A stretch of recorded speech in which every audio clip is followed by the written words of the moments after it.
A continuación va a participar la doctora Celia Socia Quintero. Ella es residente de tercer año de Oncología Médica del Hospital de Especialidades de la Ciudad de Puebla. Y el tema en el que ella va a participar es ROS1 en cáncer de pulmón de células no pequeñas metastásico. Y pues empezamos con la sesión. Hola, buenas noches a todos. Gracias por la presentación. Pues hoy vamos a continuar con lo que es el manejo de pacientes con cáncer de células no pequeñas en enfermedad metastásica que tienen la mutación del driver. Bueno, como una pequeña introducción, pues ya sabemos que el cáncer de pulmón es la primera causa de muerte a nivel mundial. Sabemos que de todos los cánceres de pulmón, al menos el 85% están representados por por el cáncer de células no pequeñas, el otro 15% por los de células pequeñas. En cuanto a la epidemiología en nuestro país, pues sabemos, bueno, al menos en México representa el cuarto lugar en incidencia, en ambos sexos representa el noveno lugar y pues en nuestro país representa el tercer lugar de mortalidad, únicamente después de lo que es el cáncer colorectal y el cáncer de mama. A nivel de Latinoamérica y Caribe, pues tenemos que aquí la incidencia incrementa, en hombres incluso en un tercer lugar, en mujeres en un quinto lugar y pues la mortalidad a nivel de América Latina y el Caribe pues se ubica en el primer lugar.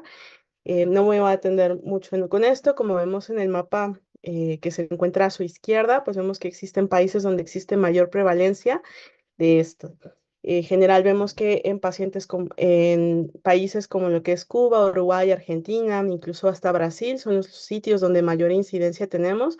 Cuba con casi 29.8 casos por cada 100.000 habitantes y en México, pues al menos la estadística nos reporta casi 5.4 pacientes por cada 100.000 habitantes. Ahora, es importante conocer esto porque, pues, pese a que hemos tenido avances en lo que es el desarrollo de lo del cáncer, de especificar y de tratar de mejorar el pronóstico en los pacientes con cáncer de pulmón, pues sigue siendo un lugar importante en la mortalidad. Ahora, como sabemos de manera previa, el tratamiento que tenían la mayoría de estos pacientes, pues era en general lo que es quimioterapia. Llega un parteaguas, que es la determinación de lo que son las alteraciones oncogénicas o los drivers o las alteraciones moleculares importantes, que no solamente cambian este paradigma, sino que nos hablan de un fenotipo específico de los pacientes, el pronóstico y un impacto también en cuanto a las terapias que pueden recibir, ya no solamente únicamente quimioterapia. Como vemos aquí en esta gráfica de pastel, pues lo que vemos en general es que pues hay una incidencia importante. Vemos pacientes con mutación de EGFR, KRAS, que son las más importantes, casi más de un 60% de los pacientes, y encontramos también otras mutaciones em, a este nivel. Hablando de lo de ROS1, pues tenemos en cuanto a la epidemiología internacional, nos cita que 1 a 2.6% de todos los pacientes con cáncer de pulmón de células no pequeñas van a tener esta mutación. ¿Cuáles son las características distintivas que confieren a ROS1 un perfil diferente? Bueno, vemos que en general los pacientes que llegan a tener este rearreglo de ROS1 suelen presentar con cáncer de pulmón en etapa temprana. Hablamos aquí pacientes en edades de 50 años como una media de diagnóstico. Importante, es uno de los drivers que no se va a encontrar asociado a un historial, un antecedente personal patológico de tabaquismo y pues generalmente la mayoría de los pacientes que tienen ROS1 se van a presentar con un subtipo histológico de adenocarcinoma. Otra cosa importante es la distribución entre la población. Vemos que generalmente los pacientes que tienen más arreglo de ROS1 son los hombres, hasta en un 73%, y las mujeres en un 27%. También esto cabe mencionar, cambia un poco el espectro de presentación. Los pacientes que llegan a tener este rearreglo, casi el 60% de ellos se va a presentar de nuevo con metástasis a nivel extratorácico. Hablamos aquí de hueso en un 44.4%, a nivel subdiafragmático, cualquier órgano, ganglio a ese nivel, hasta en un 61.5%, a nivel hepático hasta un 11.5%, y vemos que también glándulas suprarrenales importantes, hasta casi un 40%. Y algo diferente que llega a conferir ROS1, al igual que ALK, es el gran porcentaje de pacientes que se presentan con actividad del sistema nervioso central al diagnóstico. Aquí vemos que incluso del 20 al 35% de estos pacientes se pueden presentar con actividad a ese nivel. Ahora, bueno, estamos hablando del arreglo de ROS1, tenemos que determinar qué es ROS1. ROS1 por sí solo es un protoncogen que se encuentra localizado a nivel del brazo largo del cromosoma 6 y pues, ¿qué es la función que tenemos de ROS1? ROS1 va a conferir la producción de lo que es un receptor de tirosina que se va a encontrar a nivel de lo que es la membrana celular. Lo que se ha visto en estudios es que la aparición de ROS1 y este receptor de tirosina se presenta principalmente en lo que es la fase embrionaria para ayudar al desarrollo de todas las estructuras que tenemos, principalmente a nivel de testículo, principalmente también a nivel del sistema nervioso central. Entonces, ¿cuál es la función que tenemos posterior a esto? Realmente no hay estudios al momento que nos digan que existe una función de ROS1 ya en el paciente cuando ha terminado el periodo de la embriogénesis. Pero pues vamos a tener que este rearreglo generalmente pues va a pasar a nivel de los exones 43 y 44 que codifican a este receptor. Como bien sabemos, pues el receptor está codificado para una parte del dominio extracelular, lo que es el dominio transmembrana y lo que es el dominio de tirosincinasa. Acá lo vamos a encontrar en esta figura, que pues vamos a tener que se compone de diferentes capas de fibronectina y importante, pues obviamente el dominio de sinasa va a estar de manera intracelular y es aquí donde cuando este receptor se homodimeriza, empieza la fase de la fosforilación y esto va a activar diferentes vías para promover el crecimiento celular, la supervivencia y pues que la célula maligna siga proliferando. Vemos que aquí en general, pues los principales mecanismos son a través de la vía del AKT-mTOR, que ya sabemos que promueve el crecimiento celular, pero otra vía es a partir de la vía del BAP3, que esto lo que va a permitir es el remodelamiento de lo que es la actina para promover la migración celular y también esto le va a conferir la agresividad al tumor para que pueda salir de su sitio y viajar a otros sitios y hacer depósitos secundarios o metástasis. Vamos a encontrar que pues de manera pues alterna también se llegan a activar otras vías que pueden ser activadas de manera indirecta por lo que es la fosforilación, lo que es el JAK-STAT, que pues también va a promover la proliferación celular y pues la vía de RAF-MECLER que también pues llega a continuar esta inmortalización de las células. Importante, comentábamos que de manera normal, ROS1 nos ayuda durante la embriogénesis para lo que es el desarrollo a nivel testicular y a nivel del sistema nervioso central, a través de lo que es un mediador que se llama NEL3, y es por eso que generalmente los pacientes que llegan a tener ROS1 pueden llegar a actividad bueno, como otros tumores, principalmente lo que son los glioblastomas. Sin embargo, no son los únicos sitios ni los únicos tumores que pueden llegar a presentar este rearreglo. Puede estar presente, como ya sabemos, y es el tema principal, el cáncer el cáncer de pulmón de células no pequeñas, lo que son las neoplasias espitzoides, que son un tipo de melanomas, lo que son igual las neoplasias con tipo melanoma IMT, y también podemos encontrarlo también en lo que son carcinomas de glándulas salivares, carcinomas tiroideos, los linfomas anaplásicos, así como lo que son hepatocarcinomas, colangiocarcinomas, y en pocos casos ya menos frecuentes lo que son los adenomas gástricos, pancreáticos o incluso los tumores de ovario, principalmente la histología serosa. continuando, pues es importante que sepamos, ya sabemos que pues el tratamiento de estos tumores de manera específica es con los receptores de tirosincinasa, pero existen mecanismos de resistencia. Aquí lo vamos a saber, que lo hemos visto con otros tumores, que puede ser resistencia intrínseca, que es decir, por sí mismo el tumor ya presente una variación dentro de sí misma, una resistencia que sea fuera de lo que es el propio ROS1, hablamos de mutaciones extrínsecas, y también tenemos aquí que considerar que existen diferencias en los pacientes cuando están pretratados y después de haber recibido un tratamiento. Aquí en este estudio, al menos en las gráficas A que vamos a ver, la serie A habla de los pacientes que pues no recibieron ningún tratamiento de manera previa.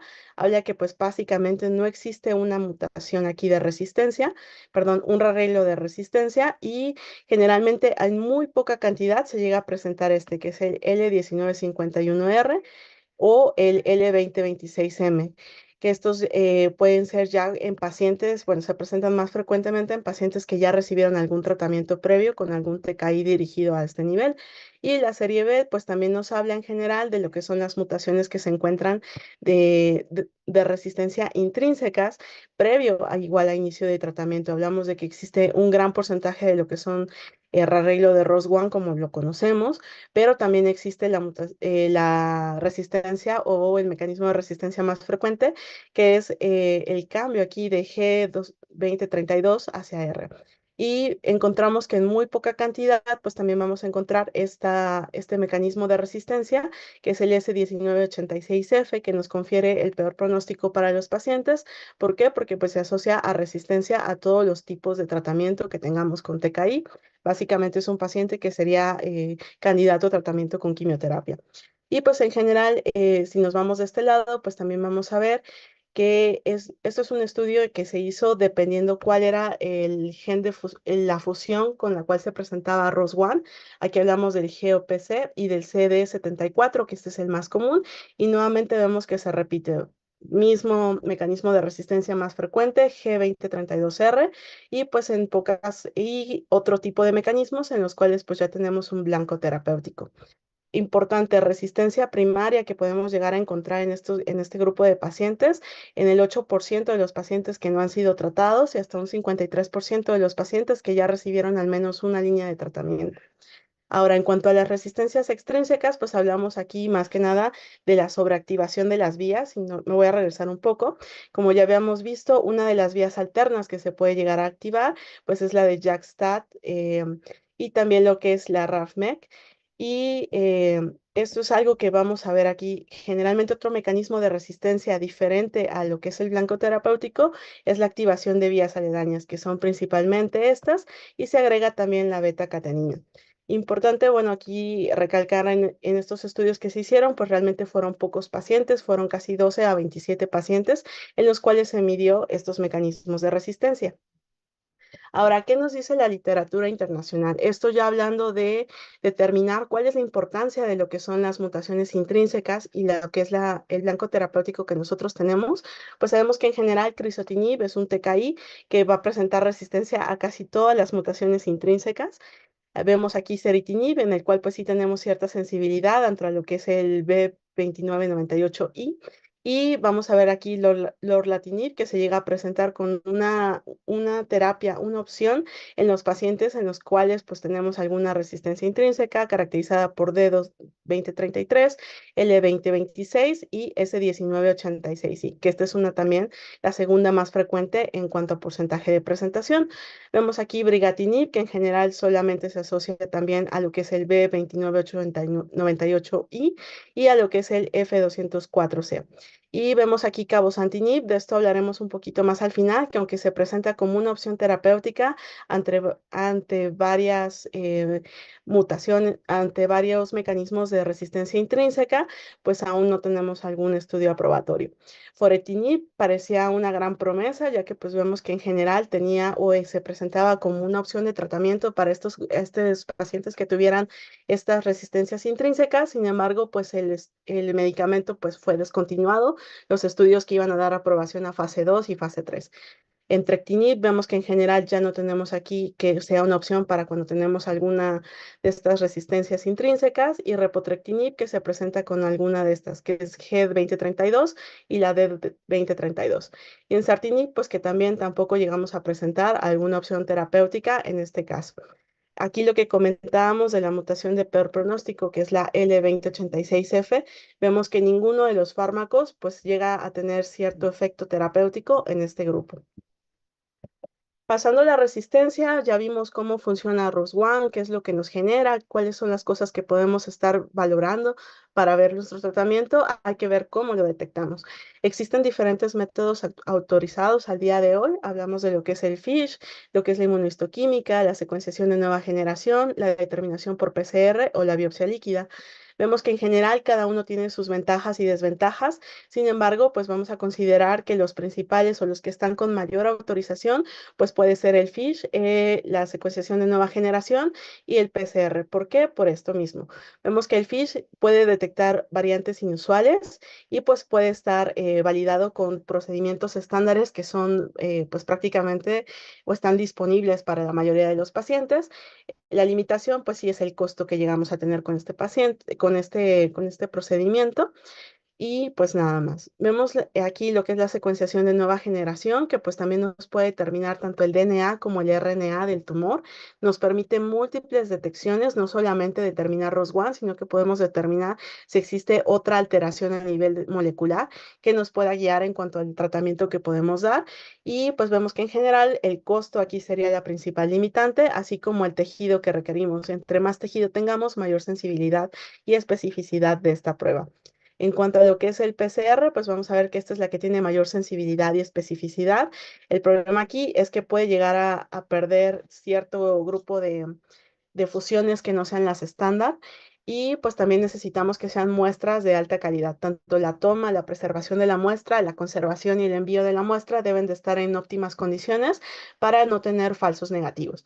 Y la biopsia líquida, pues hablamos que tiene una alta especificidad, una sensibilidad de casi hasta el 50%. El problema es que tenemos un valor predictivo negativo muy bajo y que aquí también esto depende del momento en el que estemos tomando la muestra. Si el paciente no tiene DNA circulante, es poco probable que podamos tener un resultado fidedigno con esto.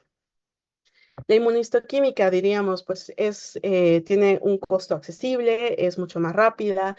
Aquí dependemos también del patólogo, sin embargo, tenemos muchas más limitantes. ¿Por qué? Porque en la inmunohistoquímica dependemos también de la preservación de la muestra, que tengamos el corte adecuado, y también importante que aunque nosotros tengamos por inmunohistoquímica un ROS1 positivo, no necesariamente significa que sea positivo, porque podemos tener falsos positivos hasta en un 30-40% de las muestras.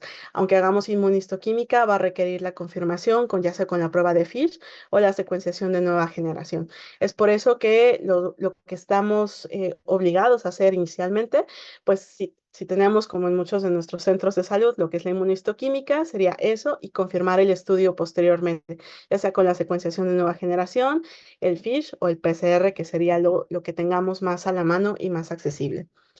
Ahora, entrando ya directamente a lo que es el tratamiento de la enfermedad metastásica, pues vamos a ver los algoritmos que presentan las guías de la NCCN. Sabemos que en general ya tenemos un paciente que se diagnosticó con un cáncer de pulmón de células no pequeñas, ya está determinado bien el subtipo. Vemos aquí que son las recomendaciones, evidentemente, evitar el tabaquismo, aunque en este caso no esté asociado, porque podemos crear resistencias diferentes o pasar al otro mecanismo de resistencia, que sería la transformación hacia un tumor o hacia un carcinoma de células escamosas. Aquí vamos a ver que pues lo que tenemos que hacer es la determinación de drivers, como hemos visto en clases anteriores, y dependiendo del driver, pues vamos a ver cuál es la terapia dirigida. Aquí, considerando que pues ya tuvimos un rearreglo de ROS1 positivo, vamos a iniciar el tratamiento. Si nosotros no hemos tenido tratamiento previo o tuvimos la posibilidad de hacer ROS1 antes de iniciar algún tratamiento, iniciaríamos directamente con los TKI. Si no tuvimos esa posibilidad y se inició de manera inicial quimioterapia por el pobre acceso que tengamos a estos recursos, se tiene que terminar la quimioterapia como se tenía, incluido lo que es la terapia de mantenimiento, o en caso de que tengamos la disponibilidad luego, ya terminando la quimioterapia, podríamos ya iniciar lo que sería el TKI que nos corresponda, ¿vale? Entonces, pues vamos a empezar con crizotinib. Pues vamos a ver que existen 4 estudios que le dan la aprobación para este grupo de pacientes. Empezamos con el estudio Profile 1001. En este estudio es un estudio fase 1, en el cual pues encontraron pacientes, bueno, hago un paréntesis aquí, la mayoría de los estudios que vamos a presentar van a ser fase 1B, 1C o 2. Recordemos que pues solamente representan el 1 a 2% de todos los pacientes, por lo cual no hay estudios fase 3 hasta el momento que hayan dado aprobación a este grupo de pacientes. Entonces, continuando, en el Profile 1001 encontramos pacientes con edad mayores de 18 años que tuvieran enfermedad localmente avanzada o estadio clínico 4 a diagnóstico, que tuvieran ROS1 positivo. Aquí como una característica interesante fue que también de estos pacientes tenían ALK positivo solamente 3 y aquí se incluyeron pacientes con ECOG de 0 a 4. Aquí el 4 lo marcaban que dependía mucho el criterio clínico del médico que estaba iniciando el tratamiento y que pues fuera un 4 que pudiera llegar a mejorar con el tratamiento. Aquí se sometieron pues a recibir crizotinib, 250 miligramos cada 12 horas por 28 días, o en caso de que tuvieran también la presentación de la LK, iba a ser solamente por un periodo de 21 días de manera continua. En este caso, 21 días, descansan 7 y volvemos a reiniciar. Vamos a ver que en cuanto a las características demográficas de la población, pues encontramos que la mayoría de ellos fueron mujeres, en un 57%. La edad media, pues en general, pacientes menores de 65 años, también un 70%. Aquí vemos que aunque se incluyeron pacientes con ECOG de 4 como un criterio de inclusión, la mayoría de los pacientes se quedaron en un ECOG de 0 y 1, evidentemente. Y pues vemos aquí que incluso tabaquismo previo, solamente un 25% de los pacientes. Vemos el subtipo histológico más frecuente, el adenocarcinoma, y pues en general la mayoría de los pacientes pues ya habían recibido alguna línea previa, aquí incluyendo quimioterapia.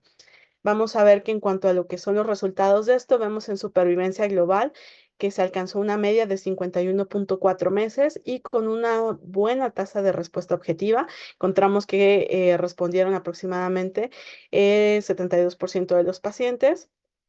Y vemos que la mejor respuesta lograda pues fue la respuesta parcial. Hasta en un 60% de los pacientes, enfermedad estable en un 19% y la media de duración de esta respuesta, perdón, y la media de supervivencia libre de progresión fue de 19.3 meses. ¿Vale? Que esto pues nos abre principalmente la brecha con la quimioterapia, con la que pues el control de la enfermedad que llegamos a tener pues es mucho menor. Como eventos adversos reportados en más de un 10%, pues encontramos alteraciones visuales caracterizadas por este grupo de fármacos en un 87% de los pacientes, vómito en un 38%, elevación de transaminasas hasta un 36%. Sin embargo, si nos vamos a las toxicidades grado 3, vemos que en general la mayoría de los pacientes se presentaron con toxicidades grado 3 menos del 5%, a excepción de lo que es la hipofosfatemia, que se da en un 15% de los pacientes, y la neutropenia en un 9% importante. Aunque tengamos la neutropenia, no se asocia a neutropenia febril en este contexto. Ahora, pasando al siguiente estudio con crizotinib, tenemos el EUCROSS. Este es un estudio igual fase 1B, en el cual pues encontraron pacientes de edad mayores de 18 años con enfermedad localmente avanzada, estadio clínico 4. Aquí el arreglo de ROS1 tenía que haber sido confirmado ya sea con un FISH y se incluyeron pacientes con un ECOG de 0 a 1 que tuvieran enfermedad medible sin ningún tratamiento previo y podían tener pacientes que tuvieran actividad en el sistema nervioso central, siempre y cuando estuvieran en control. Hablamos aquí pacientes que tuvieran la enfermedad controlada, que no tuvieran síntomas o que fueran pocos los sitios de actividad. Hablamos aquí también de que se sometieron igual crizotinib, 250 miligramos cada 12 horas de manera continua. Y vemos aquí en cuanto a la tabla de características demográficas de la población, pues vemos en general, aquí está un poquito más homogéneo, hombres, mujeres, 56-44%, ECOG, la mayoría de los pacientes, un ECOG de 1, de un 59%, el estatus de tabaquismo, que nunca habían fumado en un 68%, esto se acerca un poquito más a nuestra bibliografía y a lo que nosotros conocemos, y vemos que en general regímenes que habían recibido de manera previa, incluyendo quimioterapia, vemos que entre 0 a 1 se manejaban casi el 50% de los pacientes.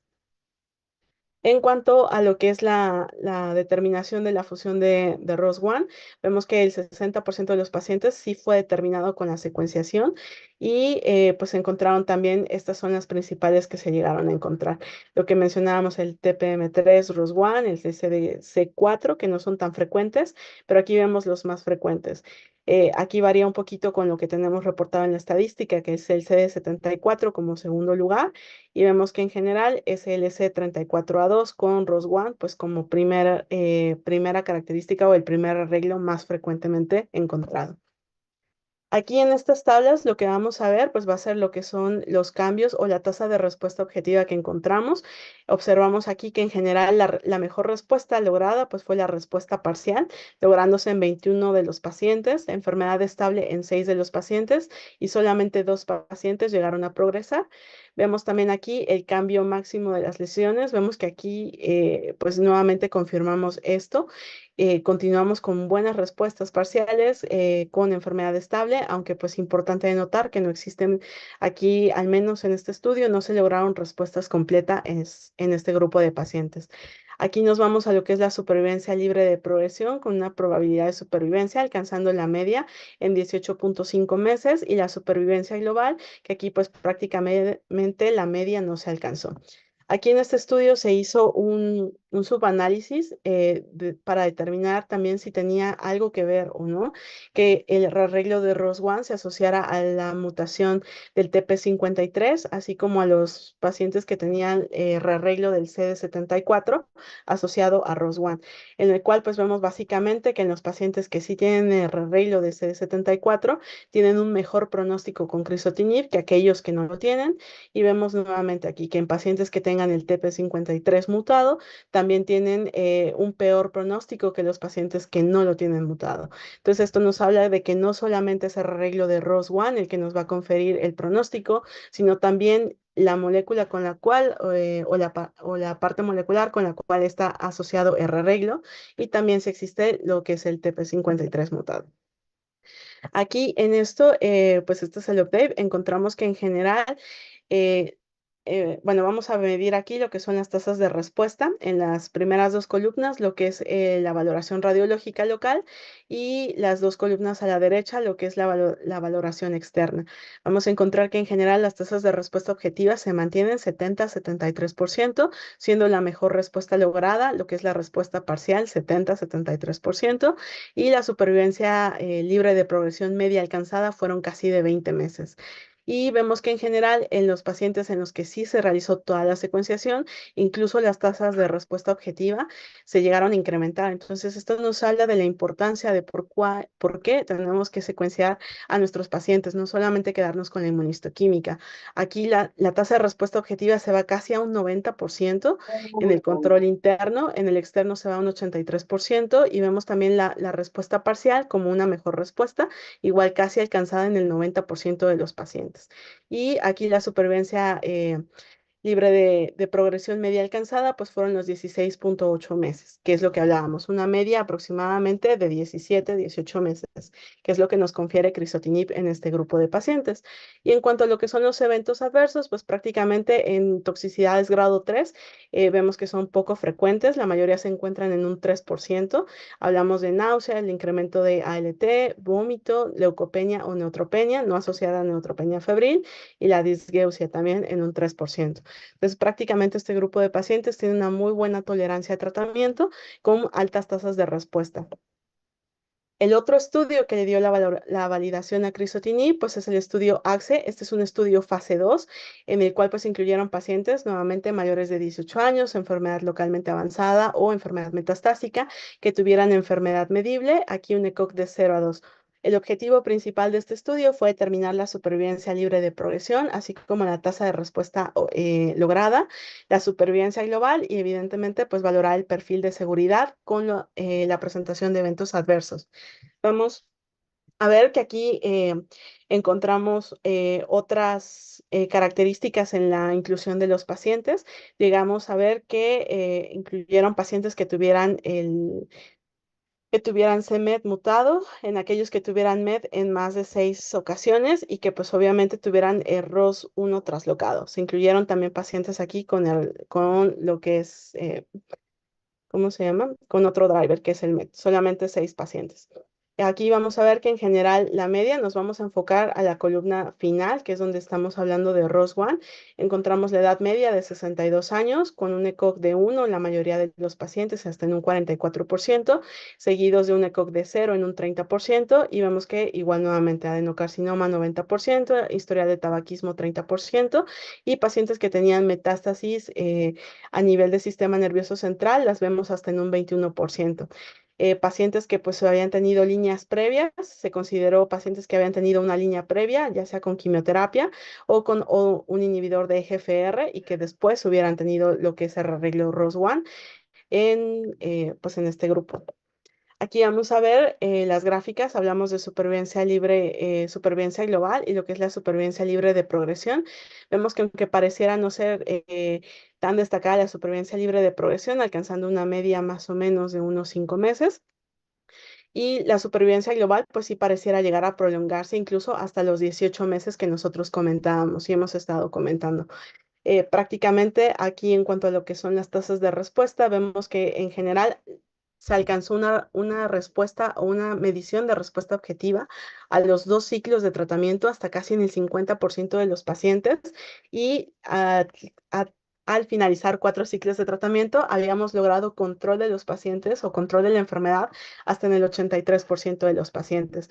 De estos nos marcan obviamente que después progresaron, hablábamos aquí el control no parece ser tan eficaz, 4 o 6 meses, sin embargo en lo que es la supervivencia global, pues se mantiene ese beneficio de 17.2 meses. Y en general el tratamiento pues fue bien tolerado, lo toleraron hasta casi 11 meses de manera continua en los pacientes que no progresaron de manera temprana. Pues para finalizar al menos la parte con crisotinib, pues vamos a tener que pues son estudios fase 1B, estudios fase 2, con una media que se llega a alcanzar aproximadamente de supervivencia global entre 20 meses. El profile lo marca hasta 51.4, pero recordemos también que son pocos los pacientes que llegamos a tener aquí en este estudio. La media sí se inclina más en supervivencia global entre 20 meses y la supervivencia libre de progresión, que pues sí nos marcan todos los estudios entre 19 y 17. El único estudio en el que pues se vio menor impacto en la supervivencia libre de progresión, pues fue en el estudio AXE con 5.5 meses.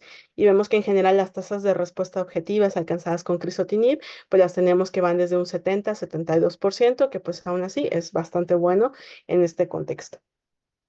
Pasando a lo que es otro fármaco, vamos a hablar de lo que es entrectinib en pues, este grupo de pacientes.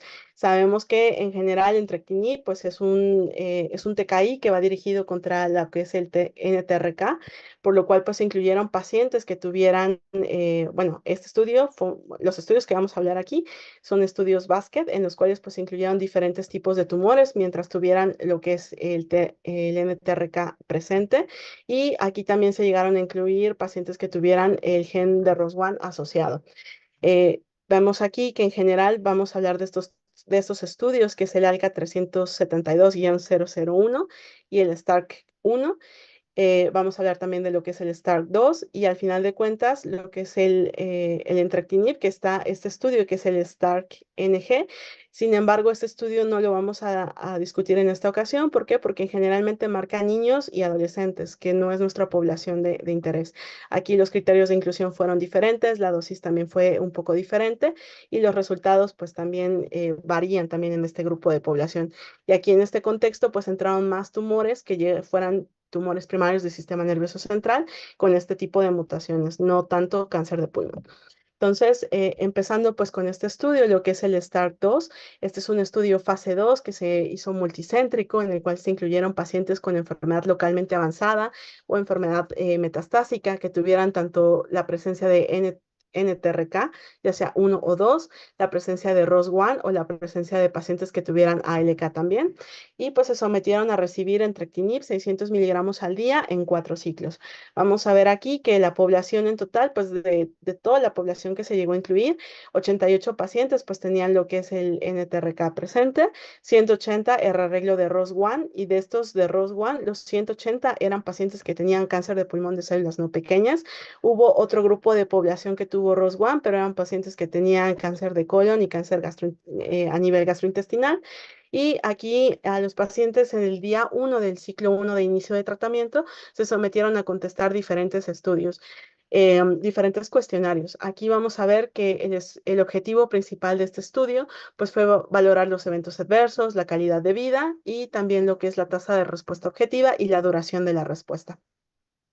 Vamos a ver que en esta actualización que fue del STAC-2, vamos a encontrar lo que son las escalas funcionales en los que son pacientes con cáncer de pulmón de células no pequeñas ROS1, en el cual pues sí existe un cambio con respecto al basal. Vemos aquí que más bien es una mejoría que se llega a presentar en cuanto a lo que es el estado físico funcional, lo que es las funciones que el paciente desempeña de manera pues consecutiva, casi un incremento de 4 a 5 puntos, casi 6 puntos en estos rubros.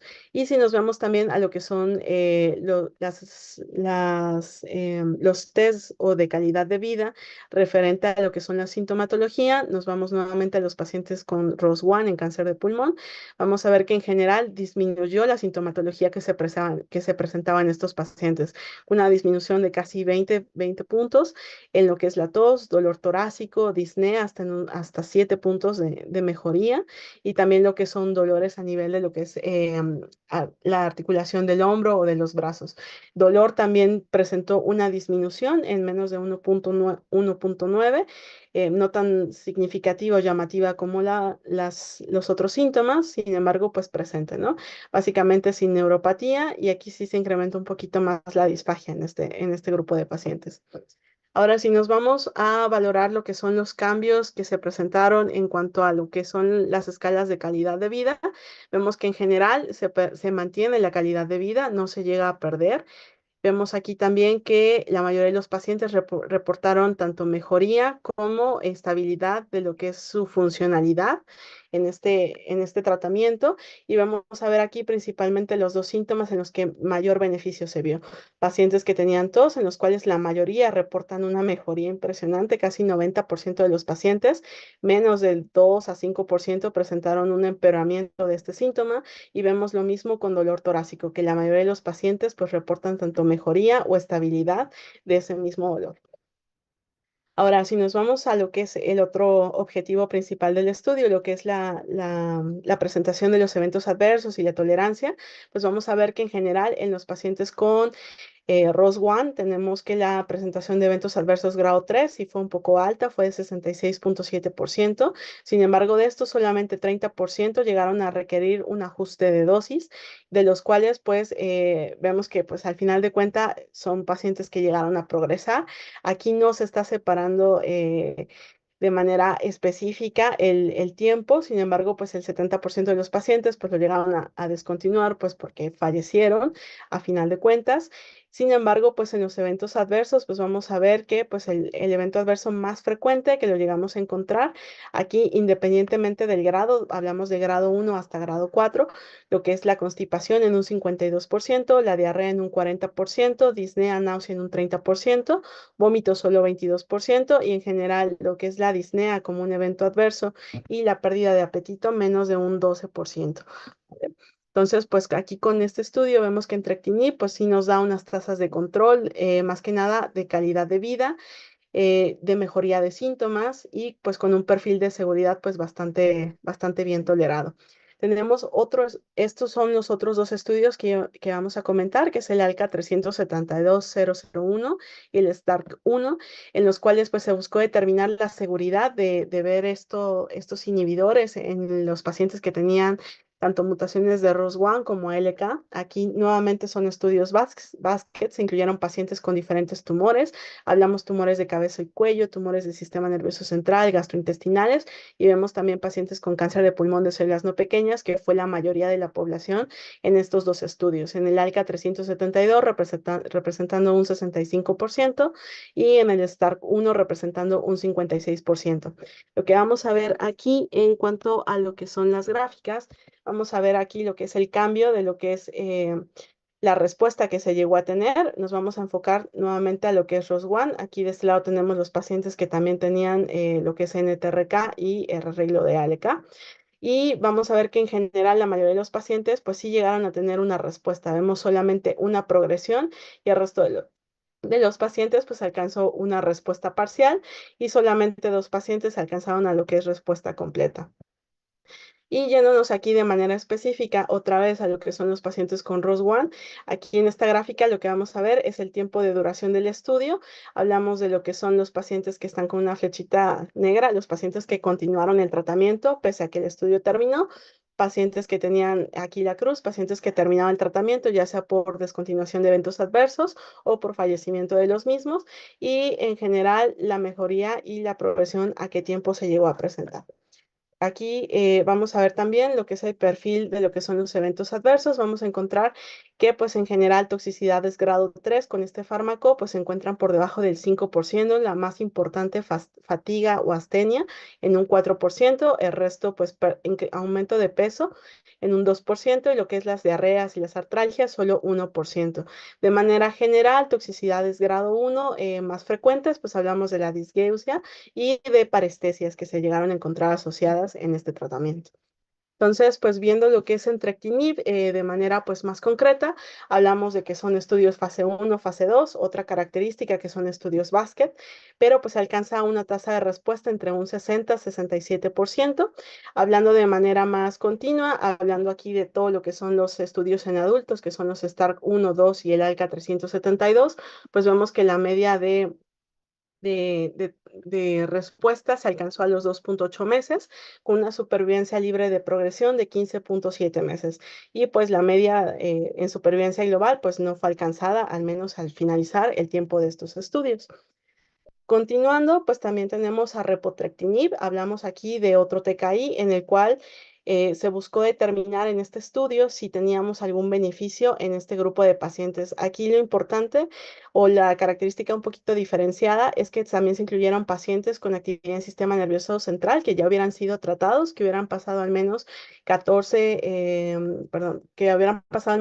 semanas de haber recibido la última radioterapia o que no hubieran sido tratadas, pero que estuvieran controladas. Hablamos de poca sintomatología, lesiones que no condicionaran edema cerebral ni pues, datos de hipertensión intracraneana.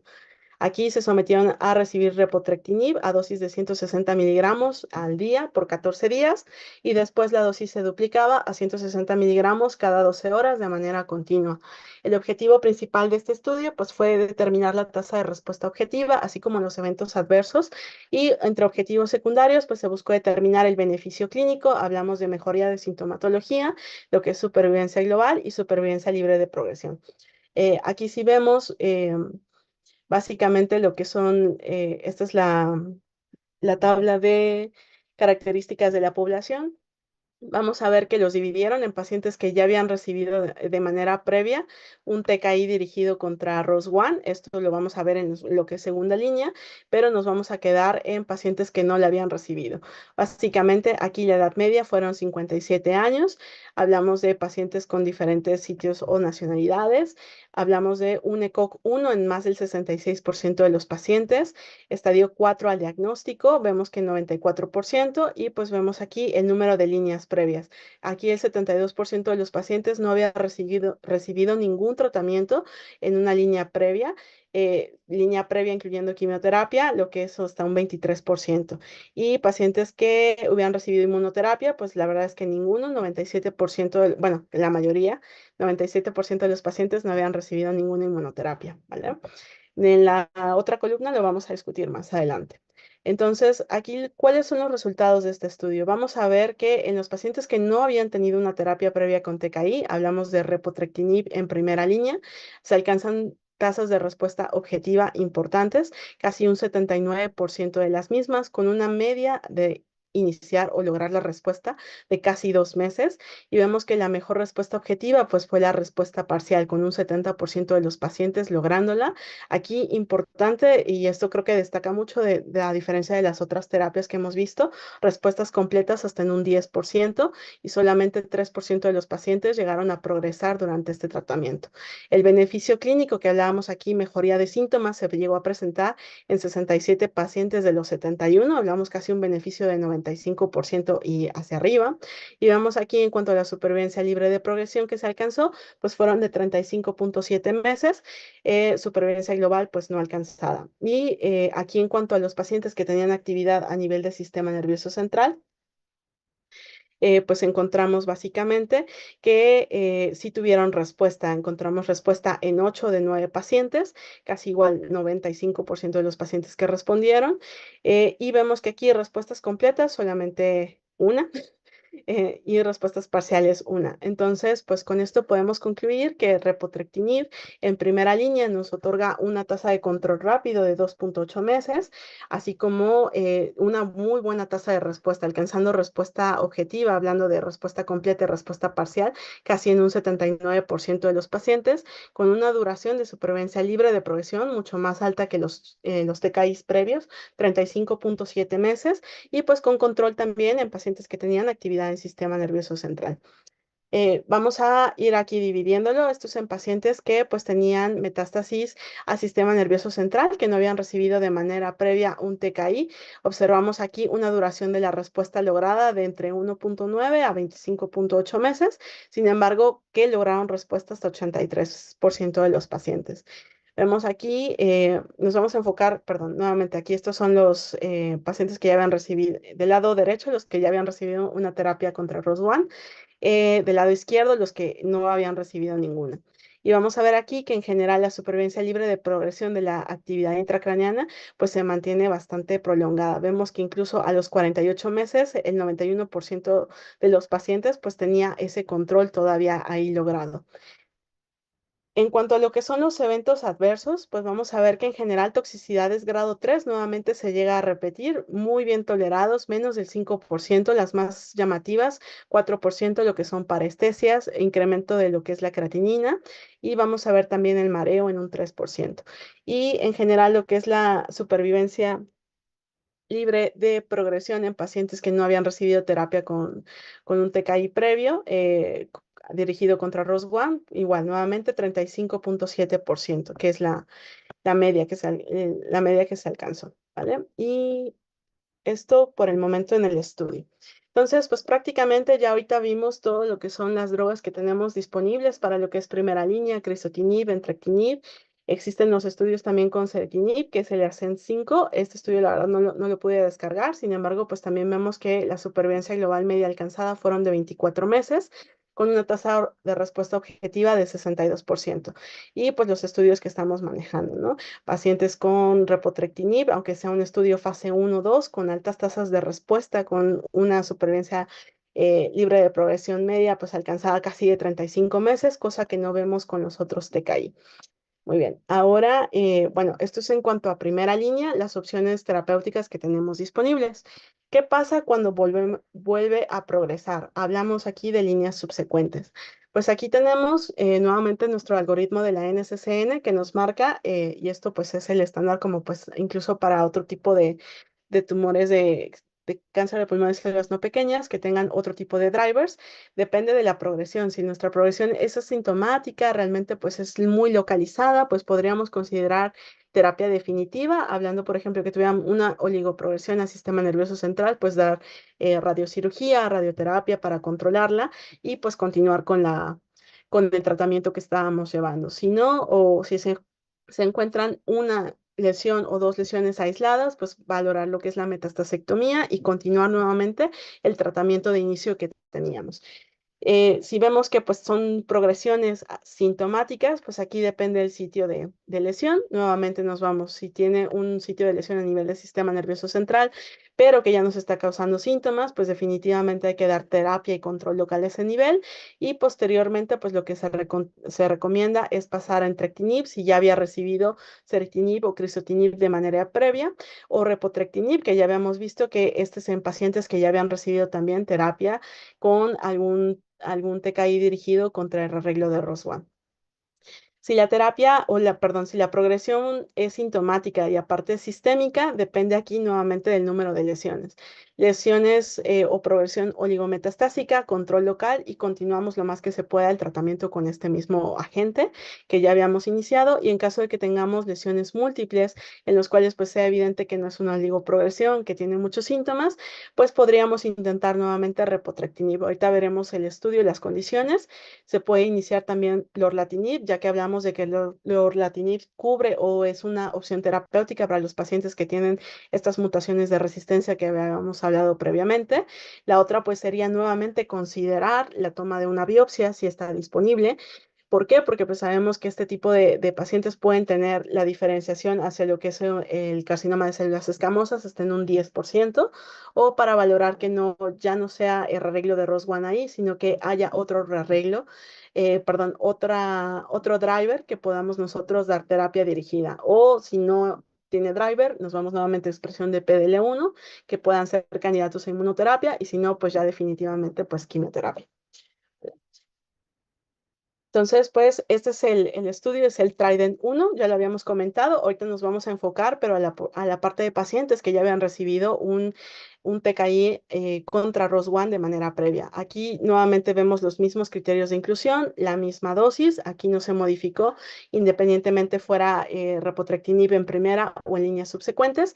Y vamos a ver aquí, importante también, los pacientes que estuvieron en líneas subsecuentes, mayoría de los pacientes, una media de 57 años, sexo femenino hasta en un 68%. Y vemos aquí el ECOG, nuevamente ECOG de 1, 68%. Y lo que habíamos comentado, líneas previas que habían recibido, pues todos mínimo ya habían recibido una línea previa con un TKI anti-ROS1 en este grupo de pacientes. Pero no habían recibido más de uno. Entonces eso nos deja repotrectinib como nuestra opción a la progresión después de primera línea. Aquí vamos a ver que en cuanto a las tasas de respuesta objetiva, pues vamos a ver que se lograron hasta casi en un 38% de los pacientes, logrando también una tasa de respuesta, no, una duración media de la respuesta lograda hasta en 14.8 meses. Aquí vemos que sí disminuye a comparación de los pacientes que pues no habían tenido un TKI previo. Y vamos a ver que aquí la mejor respuesta lograda ya no son la respuesta parcial ni la respuesta completa, sino lo que es la estabilidad de la enfermedad hasta en un 40% de los pacientes. Aquí la supervivencia libre de progresión, pues sí decae mucho a comparación de si lo usamos en primera línea, nos vamos a casi 9 meses, y vamos a ver que en general los pacientes que tienen actividad en el sistema nervioso central, pues sí hubo un control de esta enfermedad. Vemos que pacientes que alcanzaron una respuesta parcial hasta un 5% en este contexto.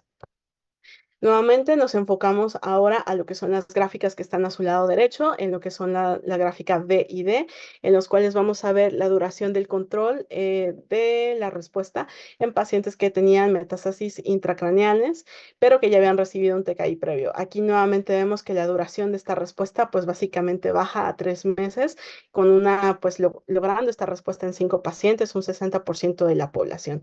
Y vemos que en general aquí en pacientes que no tenían actividad en sistema nervioso central, pues el beneficio todavía se mantiene.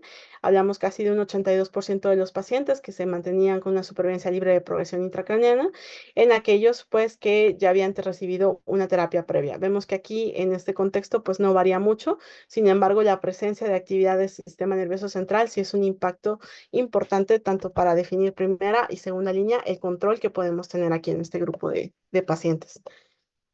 Nuevamente, el perfil de seguridad ya lo habíamos mencionado, no me voy a tener más.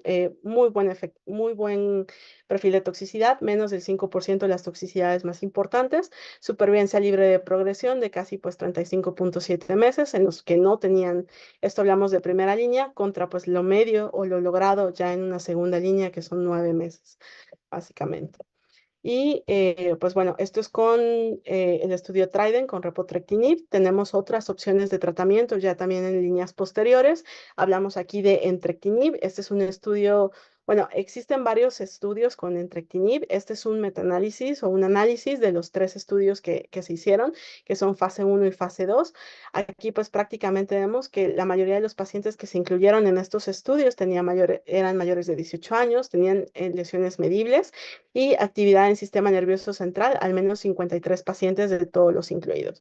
Perdón, actividad en sistema nervioso central, y pues la media de todos los pacientes de estos 3 estudios pues fue de 53 pacientes.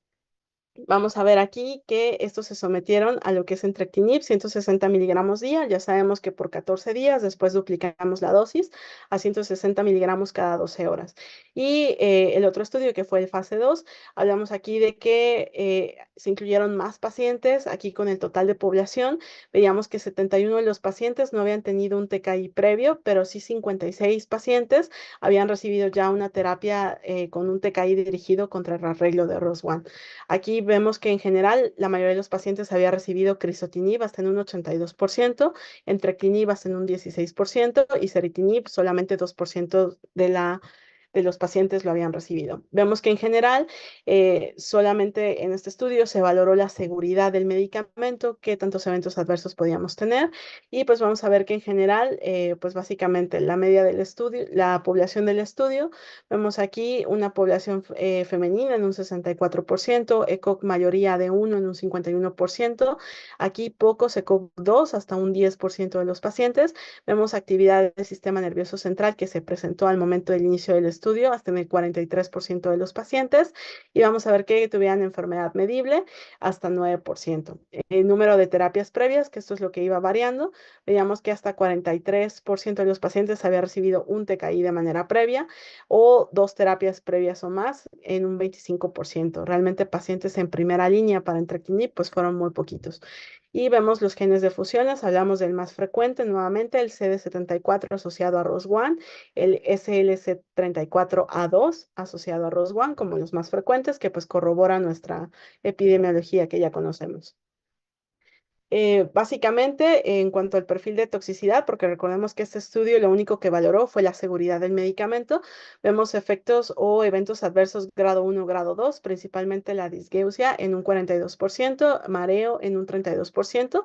Sin embargo, toxicidades grado 4, pues realmente muy pocas, menos del 1%, una hiperuricemia o un incremento de la creatinina, y toxicidades grado 3, que sería a lo mejor el grupo donde más nos podríamos enfocar. Vemos que aquí hasta 7% de los pacientes presentaron un incremento del peso, seguido ahí de pues diarrea, lo que son mialgias, incremento de las transaminasas hasta en un 2%. Sin embargo, pues el resto de los eventos adversos en grado 3 se presentaron en menos del 1%. Toxicidad hematológica, neutropenia, pues hablamos aquí de un 4% básicamente. Entonces, pues con estos estudios que estamos viendo aquí, vemos que pues prácticamente se sugiere que pues entrectinib pudiera ser una opción terapéutica en lo que es una segunda línea. Sin embargo, pues aquí los pacientes que ya habían recibido un anti-ROS1 en líneas previas no fueron evaluados aquí para valorar tasas de respuesta, ni supervivencia libre de progresión, ni supervivencia global. Esa es la gran limitante que tenemos pues de este estudio. Tenemos, entre otras opciones, como ya habíamos mencionado, al lorlatinib, ahorita muy famoso con el estudio Crown, que pues demostró un beneficio impresionante. Ahorita se está buscando ver si lorlatinib, al cubrir más resistencias intrínsecas también en pacientes que tengan ROS1, pudiera llegar a tener este mismo beneficio. La verdad, este es un estudio fase 1, fase 2, en el cual pues se incluyeron pacientes que tuvieran un ECOG menor a 2, que tuvieran también la determinación de arreglo de ROS1 por PCR, que tuvieran actividad en sistema nervioso central, que estuviera asintomática o controlada, y que ya habrán progresado a una línea con un inhibidor de ROS1 o que hubieran recibido quimioterapia. Aquí se manejaron como criterios de exclusión pacientes que tuvieran o ya hubieran recibido alguna inmunoterapia, que tuvieran lesiones medulares o que cursaran con algún proceso infeccioso. Aquí la dosis de lorlatinib iniciamos de manera gradual, 10 miligramos, hasta llegar a la dosis pues habitual, que es de 100 miligramos. Aquí se fue a cada 12 horas. El objetivo del estudio, el objetivo principal, pues fue valorar la tasa de respuesta objetiva y, perdón, aquí es objetivo secundario, la duración de la respuesta.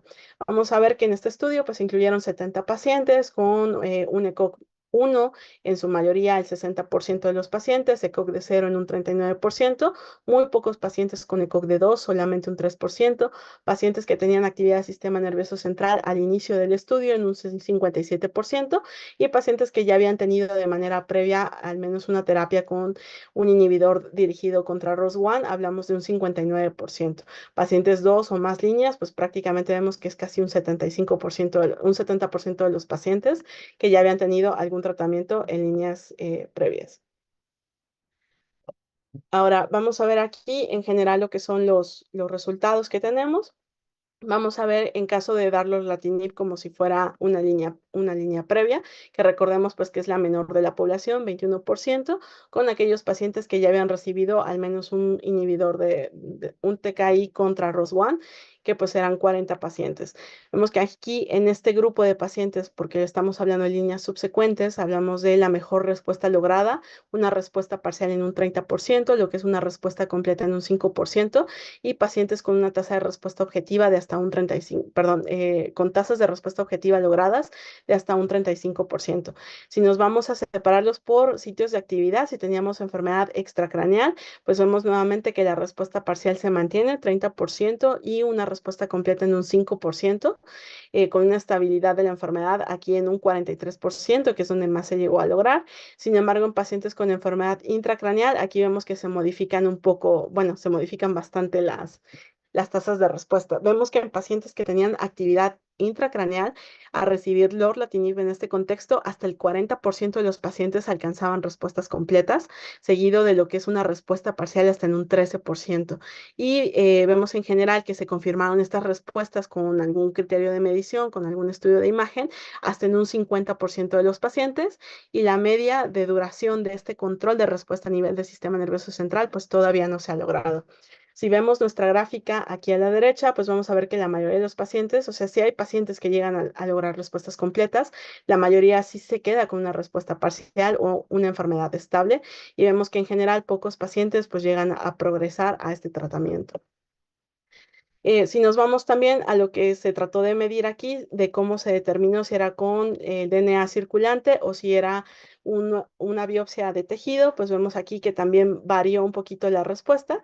Sin embargo, aquí vamos a ver esto. Si teníamos ya mutaciones de resistencia, aquí cambia el pronóstico. Vemos que más de una mutación de resistencia asociada pues a un tratamiento previo con un TKI dirigido contra ROS1, pues básicamente aquí lo mejor que controlamos la enfermedad es con una enfermedad estable hasta un 83%, con una progresión de un 17% a comparación pues de lo que habíamos comentado, ¿no? Un control mucho más importante, hasta incluso respuestas completas en los pacientes que no tienen mutaciones de resistencia de ROS1.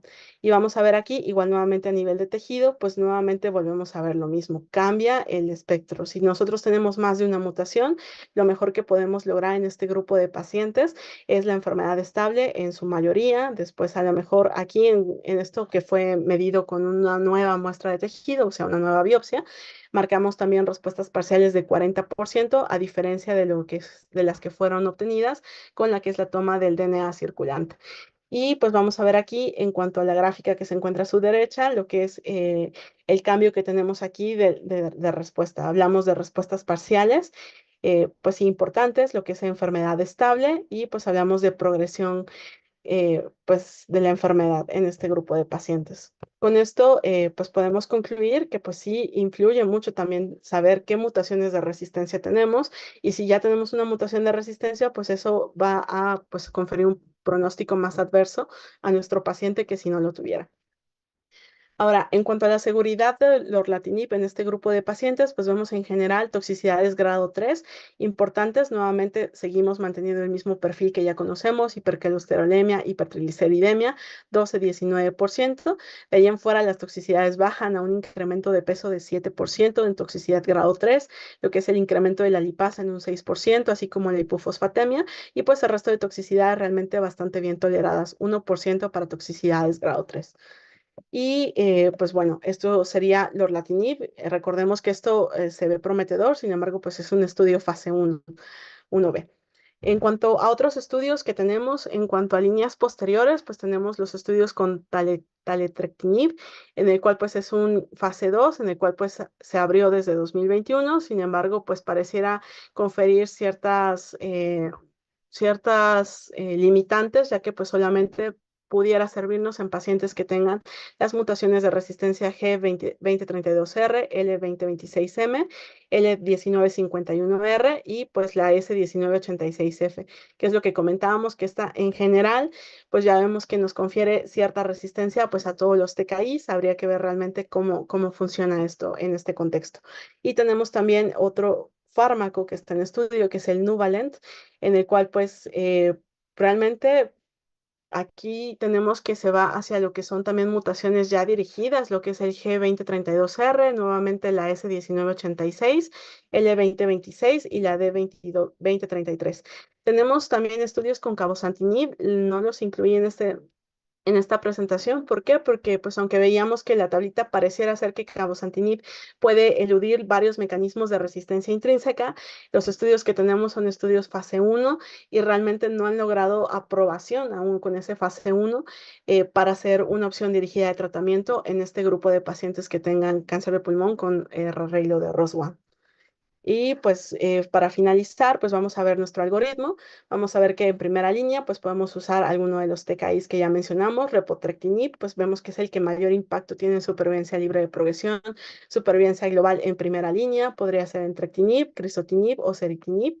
Vemos que aquí pues tenemos que valorar, ¿no? Si es la oligoprogresión, dar tratamiento dirigido hacia eso y continuar el mismo tratamiento. Si no, si es, perdón, progresión al sistema nervioso central, nuevamente nos vamos a tratar de dar control local si se puede y continuarlo. Si vemos que no se puede llegar como que a ese control o vemos que no es una oligoprogresión al sistema nervioso central, sino que son múltiples metástasis, paciente con muchos síntomas, nuevamente damos control a lo que es sistema nervioso central y podemos cambiarlo hacia otro TKI que tenga una mayor penetrancia. Aquí podríamos considerar lorlatinib o talectrinib, que serían los que más se han visto que pueden llegar a cruzar la barrera hematoencefálica. Si tenemos nuevamente esa progresión, pues podemos volver a hacer la toma de biopsia, ya sea una nueva biopsia o una biopsia líquida, que aunque ya sabemos pues las ventajas y desventajas que tenemos de cada uno, y pues ver esto. Si tenemos una mutación de resistencia hacia ROS1, pues podríamos optar nuevamente por repotrectinib. Vimos que realmente nos confiere o nos cubre bastante grupo de mutaciones. Los estudios que están ahorita en ensayos clínicos con taletrectinib o el Nuvalent y lorlatinib, que vemos que en general sí nos presenta o nos cubre gran rango de estas mutaciones más frecuentes, sin embargo no para la G2032R, que es una de la tercera más frecuente en este contexto. Si vemos que pues no existe una mutación de ROS1 intrínseca dirigida, pero pues ya vimos que ya le dimos de manera previa un inhibidor de TKI dirigido, pues tendríamos que valorar un ensayo clínico, nuevamente la toma de biopsia o ver si no existe aquí que ya haya tenido algún cambio, ya sea a una celularidad escamosa o epitelial, o que no tenga expresión de PDL1 para ser candidato nuevamente pues a algún tipo de inmunoterapia. Si no, pues prácticamente nos quedaríamos con quimioterapia o pues algún ensayo clínico que sería pues lo más recomendado en este grupo de pacientes. Y pues por el momento pues sería todo. Muchas gracias, doctora. Excelente revisión, muy, muy, muy completa. Si alguien tiene alguna pregunta o comentario, puede escribirlo en el chat. Yo creo que algunos puntos para recapitular la información. Creo que ROS1, al igual que los otros biomarcadores diferentes a EGFR o ALK, es decir, aquellos que vemos con poca frecuencia, lo importante es siempre la búsqueda, ¿no? Como usted bien comentaba al inicio de su plática, sospecharlo. Sabemos que en todo adenocarcinoma, fumador o no fumador, joven o no joven, debemos siempre considerar la búsqueda de biomarcadores. A considerar que algún grupo tal vez de escamosos, no fumadores, jóvenes o adenoescamosos, siempre es importante eh, hacer el análisis, ¿no? de la búsqueda de los biomarcadores. ROS1 parte de la información que conocemos, creo que la hemos venido aprendiendo de la mano y traspolando un poco de la experiencia de ALK. Mm. Lo mismo ha sucedido con las drogas que obviamente usted muy bien ha descrito, iniciando con crisotinib, ¿verdad? Y las últimas. Creo de todo este abanico de opciones terapéuticas, en lo personal, una de las que me genera información muy importante y está muy bien descrita en NCCN como categoría una repotrectinib. En el estudio que está bien descrito por usted y publicado ahora en New England, el Trident 1, creo que uno de los puntos que yo rescato muy bien de repotrectinib es el tiempo a la respuesta, más o menos 1.8 meses. Entonces, creo que en pacientes muy sintomáticos, uno no tendría duda si hay eh, acceso a repotrectinib de iniciar con una droga que me permita una respuesta rápida, más aún en pacientes con metástasis cerebrales, ¿verdad? Creo que eh, eh, Criso sigue siendo un excelente, igual que en Trectinib. Sin embargo, la penetrancia que repotrectinib ha mostrado en pacientes ya tratados, incluso en este mismo Trident, eh, está muy bien descrita la respuesta en pacientes que habían recibido entrectinib, ceritinib y crizotinib con repotrectinib, como muy buenas opciones.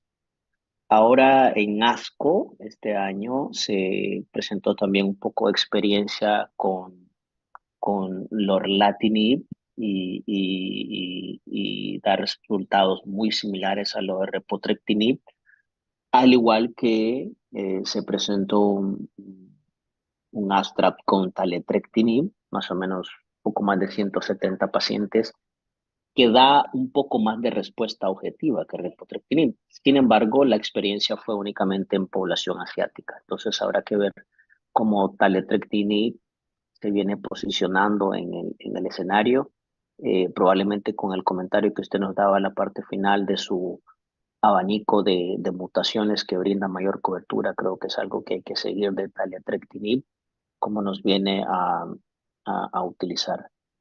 Em, Buscar, creo que siempre ROS1 debe ser una pauta a considerar. Creo que las toxicidades de estas drogas, como bien describió usted, son muchas con las que nos sentimos cómodos, conocemos, podemos manejar, pero siempre hay que verlas desde el aspecto multidisciplinario, ¿no? Si tienes pacientes con hipercolesterolemia, hiperlipidemia, consultar con el endocrinólogo, aquellos pacientes con mucho mareo, sabemos que hay trastornos de la visión, buscar al oftalmólogo, consultar con el neurólogo, etcétera, etcétera, ¿no? El abordaje multidisciplinario al final del camino es lo que brinda mayor beneficio a nuestros pacientes. Y a lo mejor, ya para terminar, me gustaría tu comentario y yo voy a dar el mío. Se hace un reto cuando tienes las opciones. Si comienzas con la droga que te dé más respuesta de manera inicial o hacer la secuencia, ¿verdad? Es decir, tal vez iniciar con criso y utilizar cualquiera de las drogas que usted muy bien ha descrito en segunda línea. Eh, ¿Qué opinión tienes al respecto, doctora? Buenas noches, doctor. Pues la verdad es que considero que podríamos, o sea, hemos estado haciendo eso con otro tipo de cánceres, empezar con la droga que más efecto nos dé, que más beneficio nos dé en supervivencia libre de progresión y en supervivencia global. Aquí la limitante que yo veo y la diferenciación que veo yo de, a diferencia de otros tumores, es que realmente no tenemos muchas opciones. Y aquí vemos que en general los pacientes que tienen rearreglo de ROS1 llegan a tener mutaciones de resistencia desde inicio. Entonces, no lo sé qué tan conveniente sería mover una línea que nos esté dando tanto y que cubra esas mutaciones de resistencia de inicio, a esperar mejor ir a la secuenciación, que pues ahorita yo creo que o considero que sería la mejor, el abordaje más seguro que tenemos para pues no agotar las líneas terapéuticas, porque pues ya vimos, en general son pacientes que pues es muy poca la población, 1 a 2.6% de los pacientes que tienen esta alteración y pues en general tampoco tenemos muchas alternativas posteriores a que se empiecen a presentar las mutaciones de resistencia.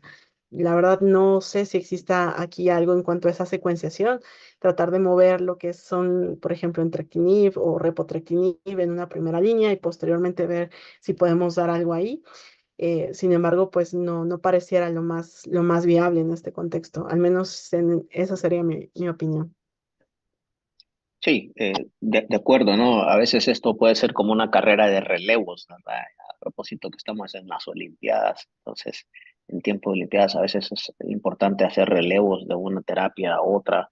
Incluso comentaste muy bien, pues la quimioterapia, eso sigue siendo una opción en este subgrupo de pacientes, pero bueno, excelente revisión, doctora, muchas felicidades y muchas gracias por compartirnos toda esta información tan válida para todos. Muchas gracias, doctora.